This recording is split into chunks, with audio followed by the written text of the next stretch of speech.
At the gate, the agent blocked me. "Your ticket was voided for a VIP," she said. My son burst into tears. I didn't argue. I just sent one message. 5 minutes later, the terminal announced, "Attention, this flight is now." The gate agent blocked my path at 6:47 p.m. Her manicured hand held up like a traffic cop. Her smile as fake as the potted plant beside the check-in desk. "I'm sorry, sir, but your son's ticket has been voided. We needed to accommodate a last-minute VIP passenger." I stared at her, my brain refusing to process the words. "Voided? What do you mean voided? I paid for that seat 3 months ago. We've rebooked him on tomorrow's 6 a.m. flight. You'll receive a full refund, plus a $200 voucher for the inconvenience." My 8-year-old son Jake stood beside me, his small hand clutching the handle of his dinosaur backpack, the one his mother had bought him 2 weeks before she died. His lower lip started trembling. "But Daddy, Grammy's birthday party is tonight. You promised." The gate agent's smile didn't waver. "I apologize for any inconvenience, but company policy allows us to reassign seats for VIP passengers when necessary.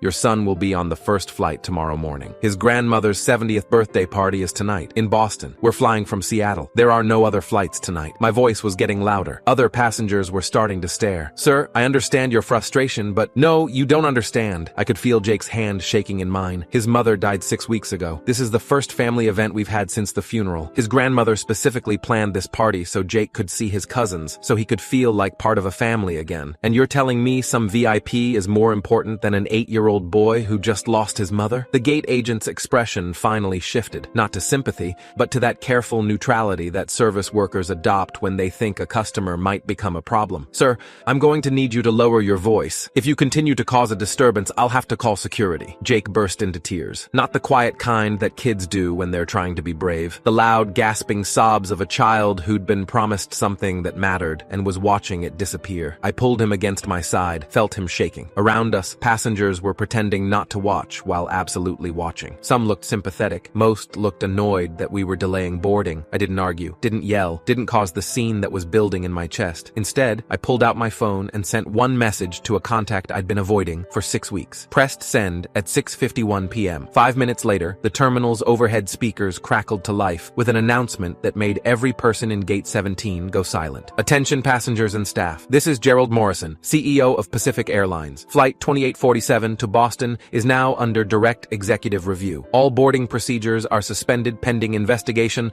of passenger displacement protocols. Gate agent Taylor Simmons, please remain at your station. A member of my executive team will arrive within 10 minutes. The gate agent, Taylor Simmons, apparently, went white. Around us, passengers started pulling out their phones, filming, typing. Within seconds, I knew this was going viral. Jake looked up at me, tears still on his cheeks. "Daddy, what's happening?" "We're going to Grammy's party," I said. "I promise." "I'm David Mitchell, 35 years old, software architect for Morrison Tech Solutions. I'd been working there for 7 years when I met my wife Laura at a company charity fundraiser. She was volunteering with a nonprofit that helped kids in foster care. I was pretending to understand modern art while drinking terrible wine. She made me laugh within 5 minutes by whispering, "That painting looks like a cat threw up on a canvas and they charged $8,000 for it." 6 months later, I proposed. 2 years after that, Jake was born. Laura left her job in marketing to freelance from home so she could be there when Jake got off the school bus every day. She was the kind of mother who packed elaborate lunches with notes that said things like, "You're going to do great on your spelling test," and "I love you to the moon and back." 6 weeks ago, she was driving home from picking up groceries when a drunk driver ran a red light. The police said she died on impact, didn't suffer, like that was supposed to make it better. Gerald Morrison, the CEO of Pacific Airlines, was also the founder and CEO of Morrison Tech Solutions, my actual boss. I'd worked directly with him on 3 major projects, but since Laura's death, I'd been on bereavement leave, had barely spoken to anyone from work, except for a few emails about extending my leave. The message I'd sent him was simple. "Mr. Morrison,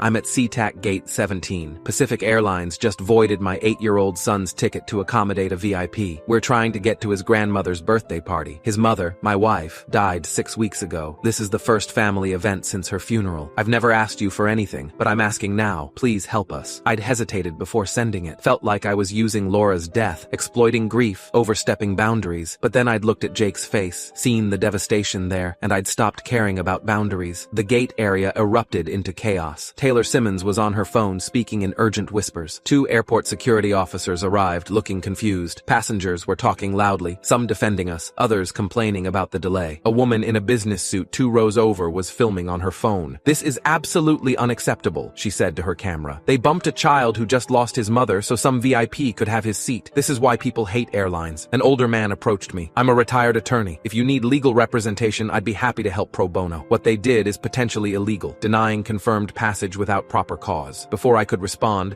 a woman in an expensive pantsuit came striding down the terminal corridor like she owned it. She was maybe 50, with sharp features and sharper eyes, talking rapidly on a phone. Behind her, a man in a pilot's uniform was walking quickly to keep up. She stopped in front of Taylor Simmons. "I'm Jennifer Park, VP of Customer Relations, Pacific Airlines. Mr. Morrison called me personally 4 minutes ago. I need to see the documentation for this seat reassignment immediately." Taylor's hands were shaking as she pulled up information on her computer. "The VIP in question is Senator Richard Blackwell. His office called 30 minutes before departure saying he needed to get to Boston urgently for a morning committee meeting. We have a corporate policy that allows seat reassignment for government officials and C-level executives when— Show me the specific policy document and the authorization chain." Jennifer's voice could have cut glass. Taylor clicked through screens. It's policy 47B, section 3. It says we can reassign any non-elite status passenger to accommodate. That policy was suspended 8 months ago, Jennifer interrupted. It's pending legal review after the class action lawsuit we settled for $4.3 million.